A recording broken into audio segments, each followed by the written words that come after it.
My name is John, and this is Beyond Belief Sobriety, which is a podcast that we post episodes wherever you download your podcast in an audio format, and then we also post videos here in our on our YouTube channel. And we explore topics of interest to people who are interested in a secular path to recovery from addictions of any kind. And today I'm going to be speaking with John Huey. He's from Washington, D.C., Bethesda to be more exact. And he is going to be discussing with me the topic of the fallacy of secular spirituality. John has been on a number of times, and his episodes you can look up here. They're pretty popular because he's got some interesting thoughts about secular recovery. So, John, welcome to Beyond Belief. It's good to have you again. Well, hello. It's good to see you again. And this topic is so dense that I'm shuffling my notes yet again. I can't tell you how many times I've had to shuffle notes on this thing. But generally, my stuff tends to be extemporaneous. So we will see how this all works out.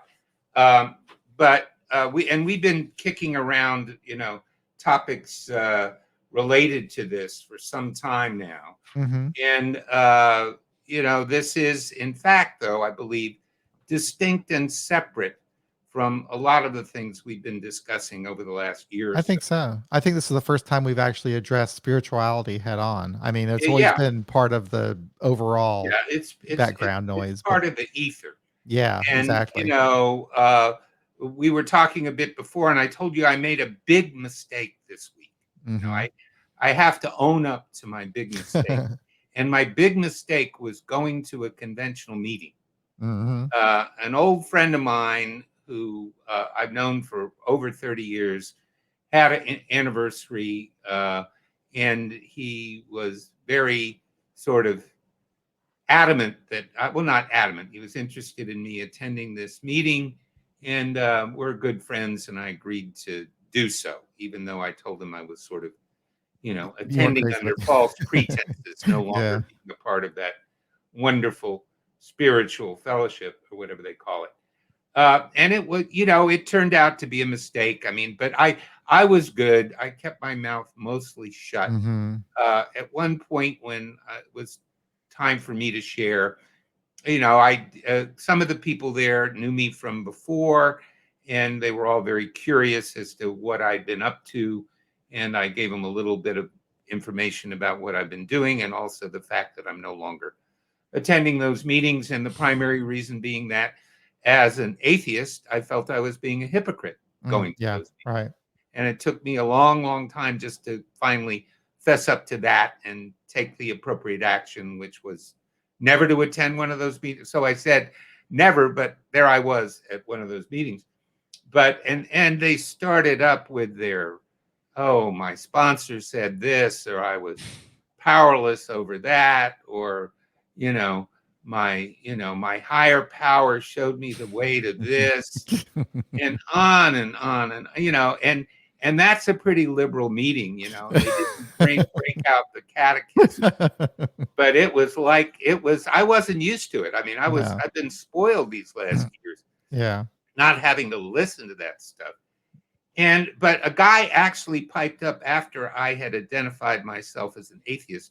One of the newer attendees there, who I didn't know, piped up, and he started, the kind of patronizing stuff you get in those pamphlets and books that they put out about how wonderful atheists can be. And he started talking about the great contributions that atheists have made to Alcoholics Anonymous. He didn't say Jimmy B or any of that stuff, but he was headed down that road. And he said, yes, and it's proof positive that being an atheist is no barrier to being a member of a spiritual program. Wow. That's an atheist. That was the sum total of his knowledge of atheists, right, and atheists who are around the program. That being an atheist is no barrier to spirituality. Now, I'm on the podcast with you, and I can say what I really think. But I was being polite, and there was an old. You were being polite. And I fuck polite here. I can say anything to you, but and get away with it probably. as Yeah. long as I'm not pejorative or personal. You can pretty much say anything you want to. No. We get along just fine Yeah. these days. Yeah. But the fact of the matter is that, you know, I could feel the steam starting to come out the side of my ears. But the guy actually did me a favor, all right? Because that's what a lot of people or some people imply that they think who identify as members of a secular program. I've heard it said, all right, that atheism is no barrier to a spiritual life. Well, you know, everybody plays the definition game, and I'm not going to go down that road too far. But I've been doing a lot of my creative writing recently and publishing some stuff and getting a book ready to send out for publication again after doing a lot of work on it again. And one of my favorite books when I'm doing that sort of creative or literary work is because I believe in the English language. We share a common language, right, John? Mhm. It's the English language, okay? And it Yep. came from a place called England, right? And the definitive document in the English language is something called the Oxford English Dictionary. Mhm. And as an offshoot of that, Oxford publishes all kinds of language related things, some technical, some more practical. And there are many thesauruses out there of English, but the best one is the Oxford, all right? And that's the one I use when I'm stuck on a word and want another one. I go there. Okay. So, you know, when this guy pushed me a little bit about, you know, me being part of a spiritual program when I was actually in AA, I never considered myself as such Mhm. because I always thought of the word spiritual as what the word spiritual means. But I went back. I wanted to make sure that the synonyms hadn't changed in the last number of years. And sure Right. enough, synonyms have not changed. Okay. And some of the synonyms, if I was doing a piece of writing and I was looking for a Mhm. I was going to replace the word, I was going to replace the word spiritual with another word, it would direct me as follows to these things.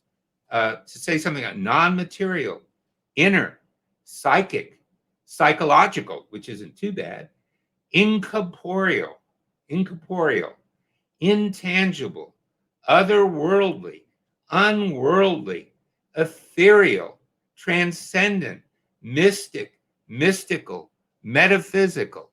Okay? Now, I've used the word transcendent in poetic terms, right? And I've used the word psychological. Those are two of Mhm. the words that pop out. But I never get mistaken, right, in terms of defining anything to do with me, in terms of the ethereal, the mystical, the metaphysical, the non material, the inner, the psychic. No. Surprised it Okay. didn't say religious in there or having to do with religion. Well, it doesn't specifically reference that word, Mhm. but it does talk about mystical, Right. metaphysical, which is sort of the opening for these folks that say that, you know, a spiritual program is not religious. Well, Right. that could be in some circles, I guess, literally so. Isn't it funny though? You could say, but you know what? It is But, mystical and metaphysical and but, but, intangible. Mhm. but I'm not buying any of that stuff. Mhm. All right. And I'm not going there with it. Now, why is that stuff there? All right. I think it's a cover. I think it's a way of manipulating people, and it's a way of indoctrinating people and bringing them along the path to a belief in God. All right. If you can convince somebody that they're spiritual, then just a few short steps later, and Wilson even talks about that in some of his stuff. In a few short steps, you will come to the realization that there is this driving, motivating force beyond the realm of human knowledge and human experience that controls and directs everything. And then before you know it, you're in the old doctor alcoholic addict section of the big book, whatever they call it, something Mm-hmm. different now, that story, Mm-hmm. where nothing is accidental and everything in the world is part of God's plan. Mm-hmm. Right. So if everything in the world is part of God's plan, then obviously those of us, God has anointed those of us who've been saved from alcoholism and condemned to the outer darkness and damnation those who have failed and died. Yeah. That's the implication of that. And even though the people in the program would deny that up and down, heads over tails, that's where I go with those kinds of concepts. Because looking at the words and the synonyms, that's where a lot of that stuff takes you. Yeah. Okay? I think it is I think you've got it pretty right. Obviously this started as a religious um a religious organization. It started with Oxford Group, right? Back in the 1930s. They were trying to recreate first century Christianity, and they got sober through Christian meetings. That's how this all came about. It was a No, religious. no human power could have relieved Right. us It was of religious. our Absolutely. no. The big book, even with its contradictions, makes no bones about the fact that you are to find God, and God is Could the one be. who's going to save you. Could and would So, if he were sought. I mean, there you go. yeah. I mean, it Yeah. all. So there's all that. And then but I think that the spirituality part of this thing, I, I think that, I think that I don't think it was necessarily meant to, everybody has their own motives, but I think it was meant to say, hey, I know that you hear all this religious stuff, but don't worry about that. It's really not a religion. You can have your own concept of God. It was trying to make it more open, but the forces um of religion and the believers, they are always going to You try to you bring can you that you direction. can have your own concepts as long as they're grounded in a spiritual sense. Yeah. Yeah. People will always You're, bring you back you're a there. member of a spiritual fellowship, which is this irrational connection that many people in our so-called secular community have to this AA thing. It gets tied into all of that.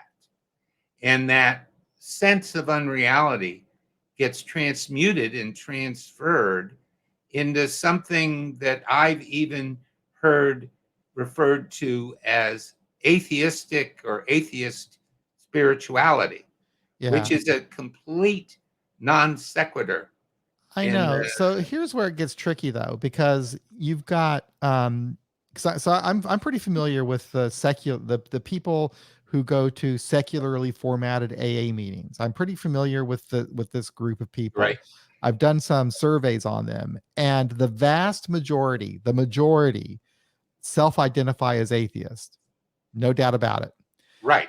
Now, according to the surveys that we've done, and they were surveys that were well responded, they identify as atheist. However, at the same time, a good percentage of them, I'm not going to say it's the majority, but it might be pretty damn close, also find that they want to work within Alcoholics Anonymous, and the 12 steps have some meaning to them. Well, those So are they don't concepts rooted they in don't something. they don't find the conflict with the steps and being secular, because they have found a way to make that work. And then you have another group, John, who self-identify as atheists, but still have, and I'm not one of these, but think that spirituality is something that's important for them in their own personal lives. Well, but they get the words and the terms conflated and mixed up. Mm-hmm. I'm going back to our last convention we had, which is now receding into dim memory because of all the delays Mm-hmm. involving COVID. But at our convention in Toronto, I wasn't speaking, but one of my friends was speaking I from the remember that. podium. And a guy got up. Well, there was a riot during one of those sessions. But this guy gets up. He didn't riot, but he started sort of a rant about how us materialist atheists were going to destroy poetry, art, literature, the human spirit, It was kind of and idiotic. and the glory of being human, which is absolutely the opposite of the way I and a number of other atheists I know have spent their lives trying to figure out who is human, how, and why. I think I tried to figure that out in those 90 countries I was in over the years in my uh, career. So And the what deep harm is mystery of done? what and who is human never escapes me. But I never ever viewed any of those experiences No. through a spiritual lens. So I remember those people, and they were crazy. But what's the harm with someone who identifies as an atheist, and for them, they're not saying that you have to do it, but for them, they want to have a spiritual life along with their atheism. There's no harm in it whatsoever, but you have to understand what it is. If you really are an atheist, All you right. either live in the land of dreams or you do not. I do not live, nor do I intend to ever live in the land of dreams. So I agree with you. I mean, I'm with you in the whole idea that I don't have any use for spirituality or spiritual concepts. I it's to me it does nothing but cause confusion. I don't it's not Well, clear and concisely. not only confusion, but it shifts the responsibility for your sobriety Right. onto something or some other thing that isn't you. Right. And I've But my never, difference with you though, I think, is that so I say yes, for me, I have nothing to do with that, and someone else does. So my feeling is so what? oh, I don't care. My own personal feeling, if I want to be draconian about it, is Okay. that if you want a spiritual program, there's one out there that works for a lot of people, and you should go there and stay there in that meeting, like that dreadful, not dreadful, that somewhat, you know, uncharacteristic for me meeting I attended this last week, where I heard a lot of expressions and a lot of terms that I categorically reject and I'll never, never accept. And there are a lot of But people that do that. They if you consider want it, themselves yeah, I don't attending think secular AA meetings. They I are I AA know, meetings that are secular. this dear friend of mine that I went to the meeting, he's a Roman Catholic and, a practicing one. And, his brand of sobrieties kept him sober for 31 years. And I know his wonderful wife and I know his great kids. And he moved to California years ago and they used to host, I used to be in California a lot in years past, too much in that place. But, I used to be there quite a bit and in LA. And they were always, just lovely, great friends, right? But we never agreed on any of this stuff. And, I agreed that his wonderful meetings in California, right?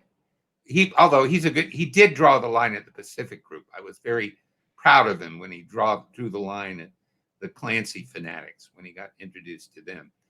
But, you know, never the twain shall meet, I'm not, I'm not doing that.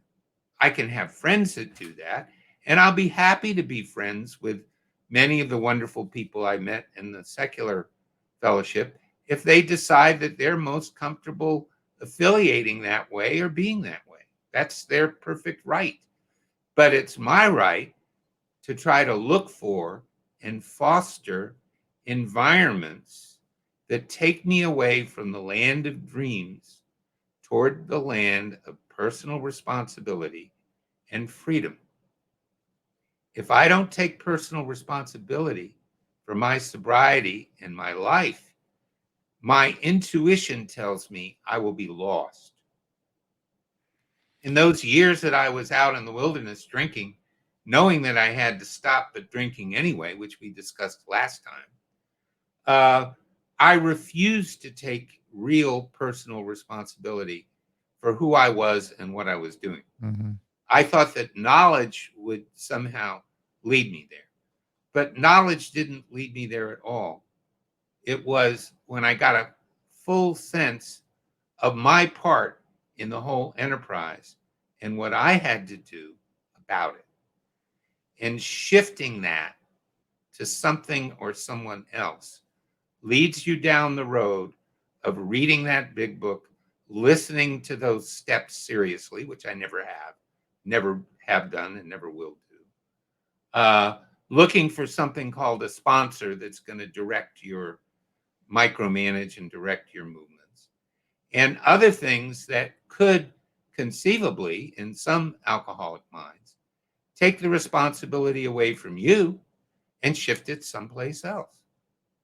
And that's where I see a lot of the danger in this, because, you know, I've seen I've seen a lot of people who identify as atheists go out and get drunk and not come back. I've seen that. I've been going to atheist agnostic meetings for since 88, for a long, long Mm-hmm. time. So obviously I've seen that. But I've seen the devout steppers and the devout big bookers and the devout believers in a higher power and a higher agency and a spiritual program go out and die too. Mm-hmm. I've seen it both ways. All Right. right. And it it boils down to this, to me, in many instances, this shift away from me, my responsibility, my part, to something or someone else. And this whole sort of fantasy world, wish fulfillment environment is just a cover, right? Now, I sincerely believe that the original founders of that program used it as a cover to try to induce conversion, real religious conversion into people. Mm-hmm. So, in that sense, the word is synonymous with Right. religion and religious faith, and going to church like a good little Protestant. Protestants only at first, of course. Right. Well, they didn't bring those Catholics in until a little later, but they devised something that was basically a ruse, in my opinion, and it's still used as such in many quarters. So the good news is that the way in which our so-called, or our secular brothers and sisters, or sisters and brothers, I should say, have defined some of the spirituality is, maybe makes them less inclined to go toward organized religion, but it does in fact engender fuzzy thinking and a lack of precision and a lack of knowledge, and a irrational rather than a rational view of the world. Yeah. So, I mean, I guess I can understand. Well, first of all, you're never going to get a group of atheists to agree on anything, Oh no. other than they lack a belief in a deity. Other than that, they are all over the map politically in every other way. And the same is true with people in a secularly formatted AA meeting. Correct. um, they are going to have all kinds of different ways of understanding their recovery and describing it and explaining it to in meetings that will change and shift and evolve over time, I'm sure, individually. And I think I'm with you that, okay, fine, those people, yeah, I can't, they can believe what they want, but is your concern that it's creating an overall environment that is problematic for someone who is new Right. to I'm sobriety? concerned that there are possibly newcomers who are not as, I was 38 years old and an atheist from age Right, 12.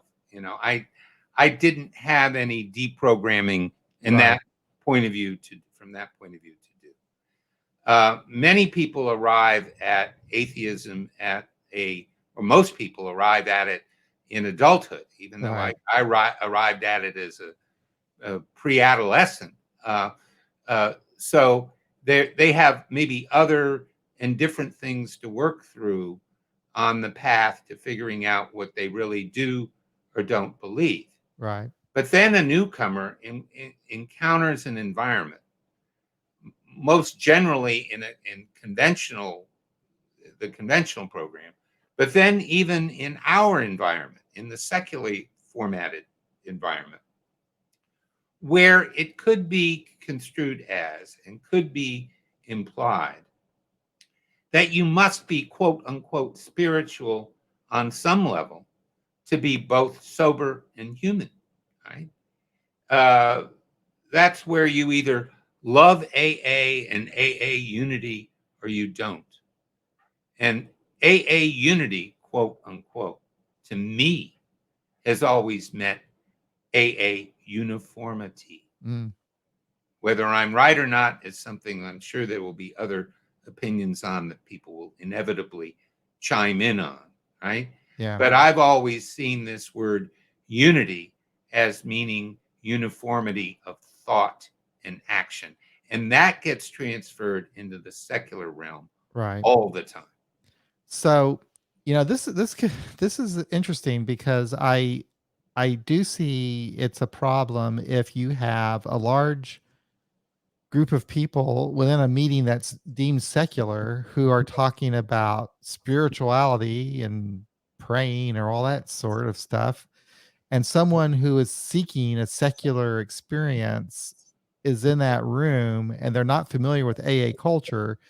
They're not going to get a sense that that's a secular meeting, and they might not want to stick around. Um, There's a but I, possibility of that. But but there's I, even, but I wonder how big of a issue that really is. I mean, I haven't been attending very many of these secular meetings online. I know from my own personal experience at my home group, it wasn't much of an issue. Most of us didn't have anything to do with the steps. Most of us were pretty open minded and liberal with other people's views. So I don't know. I never had that sense that we were creating well, that environment. I'm not so much. I mean, I go to two secular meetings, one online, Mark's meeting out there in Texas, which is really a trip. And the meeting I've been going to all these years in Washington. And I wouldn't be attending those meetings if that was a Yeah. dominant strain. Okay. I see other meetings advertised as secular that I would never go to because of the way they present themselves online and Hmm. in ads and in the Facebook posts of some of the members there and other things. I wouldn't go there. Hmm. I wouldn't consider them to necessarily be secular. Hmm. I consider them to maybe be a slightly watered down version of the same old religious claptrap that I ran away from all those years ago. So, what is it? Okay. I just rebel against reinforcing the proposition that you are not the primary agent of your own sobriety. And I'm going to go back to that in this little thing we're doing today, probably more than once, because that's a lot of what it boils down to. If I hadn't have stepped up to that idea that I was the primary agent here, not you, not God, not a court, not my ex-wife, not my current wife, not my kids, not nobody. Of course, I didn't have my current wife and I didn't have my kids when I got sober. But, there certainly was nobody out there keeping me sober and no thing keeping me sober but me. Now, the Don't you meeting think that's the really helped. predominant? Don't you think that's the predominant view already within secular AA I meetings? think that's a predominant view, but I would hate to think that a newcomer anywhere would be walking into one of our things thinking, if let's say they had a mindset similar to my own and they had categorically rejected all of this stuff that sounded like religion to them, Mm. and they came in and they heard this take on, oh, we've got these secular steps here for you that have been nicely reworded, but they get you to do the same thing. What is that thing?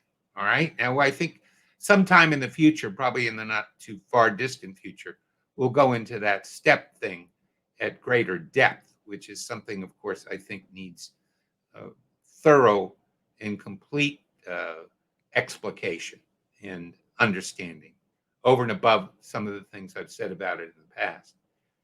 But the fact is, if we're just a slightly different proposition than the thing that the newcomer has run away from, that could be problematic.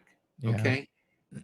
Many times in our, and believe me, there's never a uniformity of thought and action in any meeting. No. My favorite in my in-person meeting on Sundays, the We Agnostics DC meeting, there's a wide variety of views in there. I'm still in the radical faction all these years later. I mean, we have some long-term members that go to conventional meetings and have a lot of things to say about the steps, but not in that meeting particularly, but say that those things are of value to them. And I don't, attack them at the time saying, well, they can't be of value to you because, well, maybe they are. It's just don't tell me that they should be of value to me. Yeah. You know, Which, when they go to the unity thing and they go to the uniformity thing and they go to the spiritual thing, many times, yeah. many. I've come to the conclusion, and some of my friends are too, and this has been a process for me.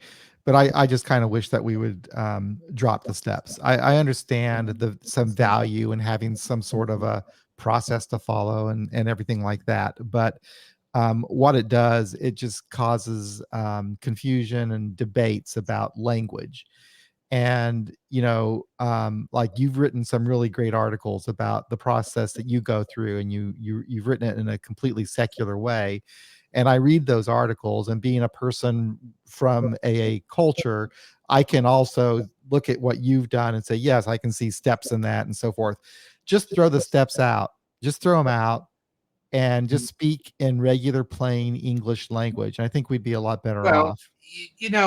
and let me loop back a little bit. Okay. I don't think there's somebody in secular meetings or in general plotting to No. get people to convert to any particular way of thinking. But I do think there's a lot of fuzzy, erroneous thought patterns floating around out there that could indeed confuse a truly secular person into not really understanding where they are. Yeah. Because secular meetings really help a lot of Yeah. people. I hear it over and over and over again. It's your best bet if you are an agnostic or atheist, because this isn't just a problem isolated in AA, although AA is the big one, but the recovery community writ large has this problem of spirituality. um, I belong to an organization that is of peer support specialist in my state, and it is a completely secular way Right. of looking at recovery and advocating for people in recovery. However, spirituality is a component in people's lives, so they wrap that up in a person's recovery if that's what that person wants. So, John, you can go to a smart recovery meeting, and even though you're not likely to hear spiritual language, someone's going to talk that way. You can Well, go to Life Ring, but it's all over. The Even books that are written that have nothing to do but with AA or but the steps. let's say what we mean and mean what we say, like always. Okay. And again, I'm only speaking for myself here, of course. But do we really want to live in a land of wishes and dreams? It's just a short step from believing what you cannot see to believing what is not true. Mhm. Sure. Now, we're not going to turn this into a political Mhm. podcast, Mhm. but it doesn't take a genius to see the connection between believing in what you cannot see, as in charismatic evangelical Christianity, Right. and believing what is not true, Mm-hmm. like vaccines are bad for you, for Right. example. All right. Or masks don't cut down the transmission of Mm-hmm. coronavirus. They certainly don't eliminate it, Mm-hmm. but it to some percentage, whatever. So if you have a mindset where you start believing in things you can't see, it's not a short journey between that and believing in things that are not true, Hmm. like equating unity and all of this other stuff with your sobriety. I don't have to declare unity with anybody to stay sober, even though I have an affection for and an affiliation with places that I go to with regularity. I don't have to declare my fealty to them like you do when you join the armed services Right. or become a federal judge. Right. Swear to a certain set of ironclad, pretty clear principles to be that thing, or you're not. We don't do that in recovery. Mm-mm. What we're if we're signing up to or believing in anything, we're learning how to believe, in my opinion, when we really get down to it, we're learning how to believe in ourselves. And this word spirituality and those fuzzy things we talked about at the beginning connected to it disassociate me from me and would make me start believing in things that I absolutely know are false or not true, do So not exist. what can be done? What can be done Well, to make all that things can be is what we're doing right now, is just talking about it? just to talk about it. And the people, I would sincerely hope that the spiritualists have already said, "Oh, I can't listen to this asshole," and already turned this off. But maybe some of them are going to listen all the way through. We'll see. You'd But be, what I find interesting though, John, is the number of people that agree with your point of view is larger than you might even think or realize. It's a huge segment of the secular AA community agrees with your point of view. And I don't understand where there's a disconnect sometimes with with that. The disconnect, I guess, is with what you're saying, and I guess how it's being received. And I don't understand that. well, I try to mean what I say and say what I mean. I try to be Right. clear. There was some poor fellow I know on what the it is, Facebook John. page that People says I feel was that being it's circular. people think that it's like you're attacking someone. You know what I'm saying? I don't think I've ever used anybody's name on here. No, not an individual, but I think that this is what I just don't understand. People agree with everything that you're saying, but for some reason they think it's like, well, what are you trying to do? Why don't you just leave? Why don't you know what I'm saying? Well, I know They, I'm trying to help mm-hmm, another alcoholic. Okay. I'm going to have 35 years in January if I don't drink and I don't drop dead. All right. I I know you're not supposed to say it, but I sincerely think that something other than alcohol is going to get me in the end. All right. I'm not particularly I'm right. concerned in the sense because I've heard of people with my longevity doing crazy things and actually met one or two that actually did it with 30 plus years. That's a real experience. You ever meet somebody like that that really blows your mind. That's happened to me once or twice. So But why do you think people have that view? Why do you think that people think well, that this is because I mean what I say and I say what I mean, and I'm not at all bashful about being definitive about it. In our culture, there is an inherent uh, uh, people who are too direct make some other people nervous. that's it. That's it. That's it. You got And it. I am And you're exceedingly not going to change. You know that, but you're not going to change direct. that. Well, I don't give a shit. I don't care. All right. Yeah. But you're Because right. That's I'm it. You're not running direct. for office. You're Okay. direct. I'm not running for office. Right. I don't want anybody to vote for me. All right. I'm not going to tell you something I think you want to hear. I'm going to tell you what I hear that's worked for me. Mm-hmm. And I get enough people coming out of the blue who tell me that I'm doing that and that it works for them so that it's okay for me.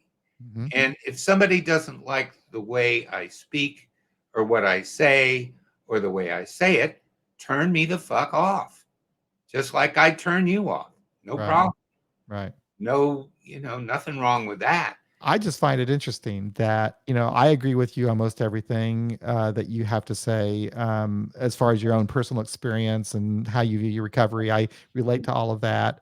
I might differ with, I don't really care. I guess you don't even care about the spirituality thing. I just don't understand the value sometimes and even bothering with it other than, I guess Well, there is we concern only about the bother nuclear with it thing. because we hear about it. Yeah. Yeah. Okay. Yeah. And the way in the terms in which things are couched can be problematic. Yeah. If you're implying that the 12 steps are essential for a sober way of life, in my mind, you're directly saying that a spiritual way of life is also important or necessary. Now, it may be important or necessary for some, I'm sure it is, but it certainly isn't important or necessary for me. Let's look. I don't have diagrams or graphs to put up here, but let's sort of conceptualize the graph with the word spirituality in the center of the page. All right. And there's a line drawn across the graph with two arrows. And there's the word the words less free on the left hand side and less freedom on the left hand side and more freedom on the right hand side. I sincerely believe that the less you regard that word in the center, the more personal freedom you are going to have. And that the more you give that word in the center credence or currency, the less freedom you're going to have. And I'm not a libertarian, all right? I believe in things like government and stuff like that.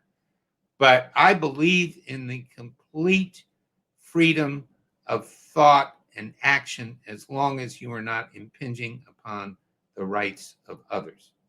Whatever form that freedom takes, I'm Mhm. for it, right? But as soon as you start threatening or, you know, denigrating others for whatever reason, you've got a whole other thing. Oh my God, I haven't seen that beast here before. There we go. We got that beautiful son. What a gorgeous kitty.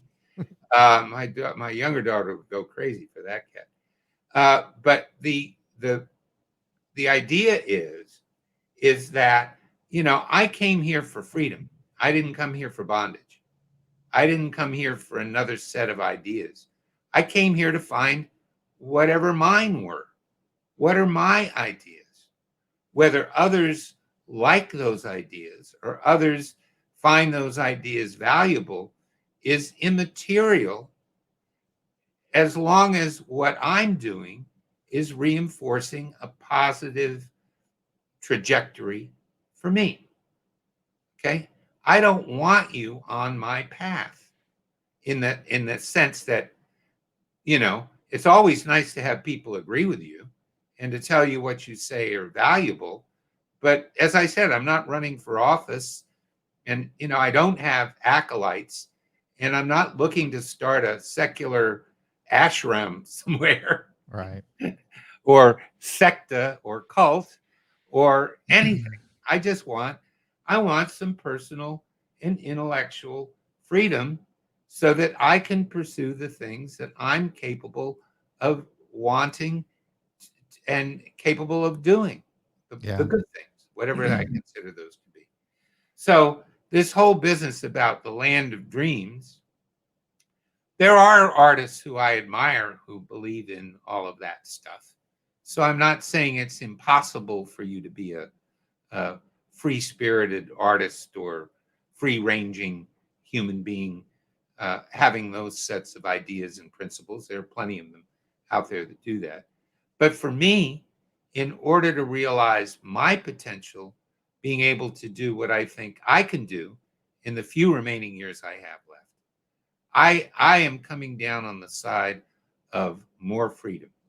And when I go back to that chart that's in the air here now, that spirituality chart, where on one side, belief in that stuff is less and disbelief in it is more. I know which side I'm coming down on. Hmm. And it's up to anybody that encounters that term to make whatever sense out of that they want or don't want to make. Now, let me go back again. The people that are watching this that say they have some kind of spiritual life, I don't get it. I don't understand it. I personally don't practice anything Right. like that. But if you say that that sort of thing is enhancing your life, I'm sure that it is. Hmm. I'm not disputing that. But if you have doubts about that, if you Yeah. left Yes. someplace to come to a place where there was less of that, Yes. There. and people are propounding that, Right. that's where I'm There you go. There, coming. there. I'm with you on that. Yes, absolutely. If someone has doubts about it and they think that, oh boy, I'm hearing that I need to be spiritual, but I don't really believe that. You don't have to worry about it. Just don't even buy into it. You don't have to buy into that kind of stuff. Absolutely, I'm with you on that. Well, it's personal power and personal responsibility are where it's at. Yeah. Okay. Now, my personal power ends where I end. I'm not proposing any sort of super ego that's going to transfer whatever personal power I have within me to anyone else because people confuse atheism with egotism often. Mm, mm. Okay. They say, oh, you have no humility. You have no humble, Yeah. agreement with the predominant view that there are other things in the universe bigger and stronger than you are. Well, there are certainly other things in the universe, and they're certainly physically stronger Sure. than me. But the only person that's allowed to define who and what I am is me, Right. not you. All right. You go to any church or any synagogue or any evangelical temple, and there's going to be somebody in there defining you for you. You go to most of these recovery meetings as a newcomer, and you're going to find people in there who want to define you and limit you and make their life view yours. I have no interest in converting anyone to my life view. I'm interested in hanging out with people who have their own view of life and are using their personal power to enhance their ability to be free agents in this world and do interesting and compelling things, whatever those interesting and compelling things happen to be. Why would I be sober if I wasn't going to do something like that? Why would I want to be why would I even be on the planet if I didn't want to do something that enhanced my ability to be present here? Right. Are you really present if you believe in those fuzzy constructs and terms? Yeah. Where are you? Yeah.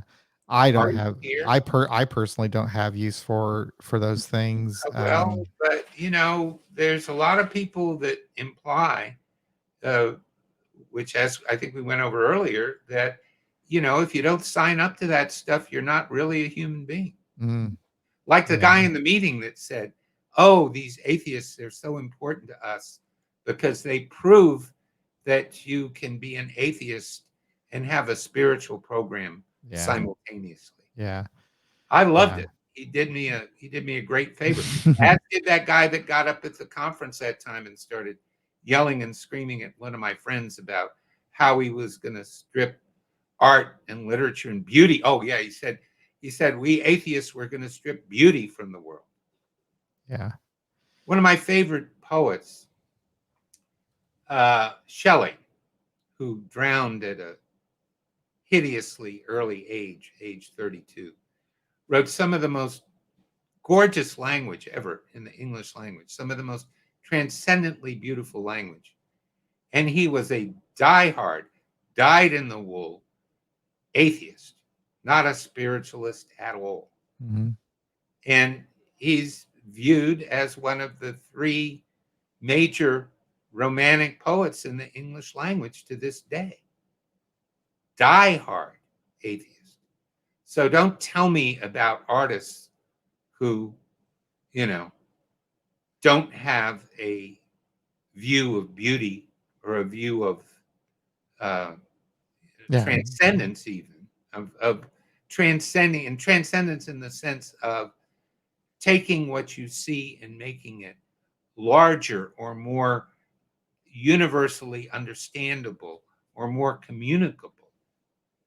Right. That's not that's using your human powers in a rational, responsible kind of way. Yeah. And Well, these people in this program, and I'm going, oh boy, they're going to get after me now. He said, these people in this program, some people in these programs, I should say, want you to communicate in a uniform way under the banner of unity of message and purpose. mm, Now, primary purpose is a good thing. And what is our primary purpose? It's to stay sober, hmm. help other alcoholics to achieve sobriety. That's a brilliant locution that came out of that world. Hmm. And I'm 100% on board with that. But my primary purpose is not to agree with you. Right. No. That's not my primary purpose.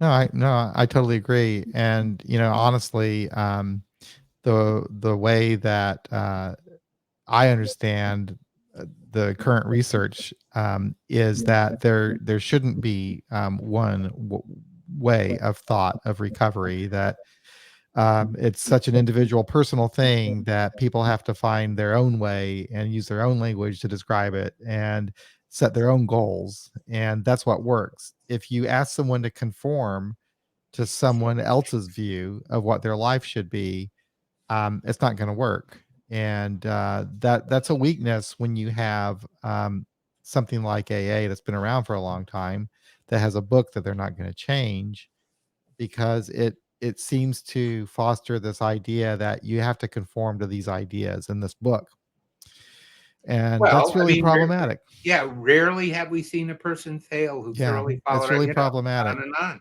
Yeah, and on. yeah, And it's implied by many that there is a path. yeah. There is, Yeah, and in and my and and then people try to use spirituality as a way of making people feel comfortable that, hey, don't worry about it. It's not as bad as it seems. It's just spiritual, right, but it's totally unnecessary. right. And I Well, just I just wish that just for the good of everybody in recovery, that you could just get rid of all the baggage and just get down to the essence well, of what your recovery really is. in many ways and many times, when you listen to the sharing at a secular meeting, that happens. Yeah. We don't hear a lot of the baggage a lot of Oh, the time. oh, that's 100 times better than a regular Oh, meeting for much sure. so. I mean, when I went to this conventional meeting, I was shocked. I Oh, was I saying, know. I'm really hearing this stuff over and over and over again, framing your entire life in Yeah, this fanciful language that is just a repetition of what some guy wrote down in a kitchen somewhere in I know. 1939. It's like it's just it's it's nuts It that is. people think that you have to subscribe to that. Yeah. Yeah, I agree. I think that's the biggest problem. I mean, I'm so turned off by it that it's not even funny.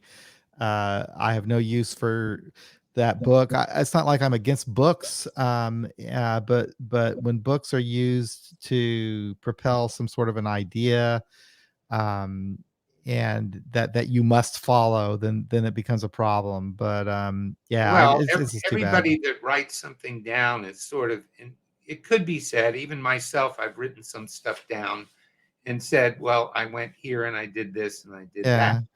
Yeah, I try never to say, well, you need to go here, right, do this and do that. right. I just sort of say, well, I went here and did this and did that, and it worked for me. And if it has any resonance for you, it might have some Yeah, relevance or it might not. But let's please, please, please try to get, and I'm almost pleading with people. The fuzzy thinking, in my view, as an individual, not speaking for anybody else, this fuzzy thinking has no place in a group of people who purport to be secular. Remember what I yeah, said about, fact and fiction? sure. All right. If you are along the spiritual continuum on the fiction side, you're going to have a trouble with facts. And one of the greatest things about going to secular meetings or secular conferences or having secular recovery associations is you meet people who like to talk about fact, who like to talk about what works, Mhm. or who need to talk about what's working or not working for them today, which is the content of many meetings, not just Right. secular meetings. But I think our focus, at least my experience has been, is that the focus of secular meetings themselves tend to be infinitely more positive than negative from that point of view. Sure, sure. Yeah, And whenever that stuff creeps into a secular meeting, it tends to get contradicted fairly quickly. true, That's also been something that true, I've noticed. true. But there are prominent voices in our community who have books, who have podcasts, who have, articulate, larger voices who, to my ear, are promoting that sort of thing. Mhm. And one of my functions, people say, well, why the hell don't you go somewhere else? Well, in some ways, it might be more comfortable. I've got a lot of other work I could be doing other than this, but I feel I have a responsibility to be around there for the next, outspoken person like myself who might not feel at home, Yeah. to counterbalance some of this crap that, I hear about unity, uniformity, triangles and Mhm. symbols and all of this other stuff. I mean, No, I where hear are you. No. we? You know, Well, I'm glad that you answered that question about why not go off and do my own thing. The more I talk to you, the more I listen to you, the more I really understand what you're doing and where you're coming from. I'm I get it.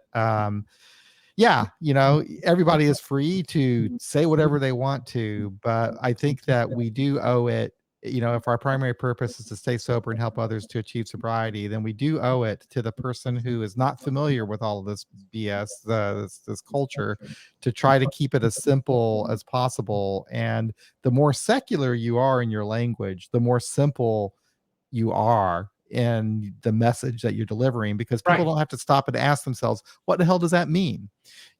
So and that's and if you talk about this openly like you are, it plants a seed in other people's minds. Yeah. Well, It gets people to think. the phrase spiritual, not religious, is a trap. And don't believe the hype. Yeah, That will be probably my final word on this topic for yeah, this. I think we've hit the I Yeah. love your counter on the screen here. It's Yeah, it's really good. nice, isn't it? It's wonderful. It keeps us Yeah. on task. But I think maybe we've just at least begun to open up the discussion uh, Yeah. in this regard. I look forward to the comments that come from this.